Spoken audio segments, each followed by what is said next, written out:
رقابت‌های بزکشی شهر بزرگ بدخشان به فرجام رسید.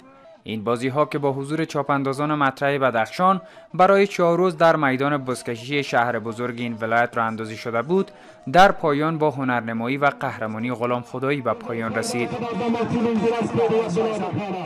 بازی ما بازی است که به خاطر لیگ آمادگی جوان‌ها امسال ما برای خود مردم خود وعده میدیم 2 تیم ما جور میکنیم و 2 تیم جور میشه. اینجا آمدیم اسبای خوب جوانای خوب اینجا خودمان تحت پوشش قرار میدیم، از جوانای خوب از اسبای خوب اینجا در تورنمنت میگیریم. تنه اول بازی ها توسط نماینده حوزه داونگ نور احمد آویز انجام شد. تنه دوم رقابت ها توسط نجیب مختار به ثمر رسید و تنه آخر توسط غلام خدایی بازیکن خوب تیم بزکشی بدخشان به ثمر رسید.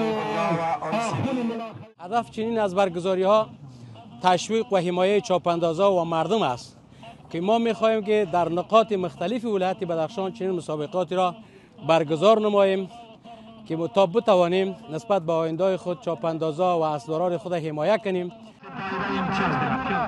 همزمان با این رقابت‌های بزکشی به منظور آمادگی‌های هرچی بیشتر چاپاندازان در ولایت‌های گوناگون نیز راه اندازی شده است.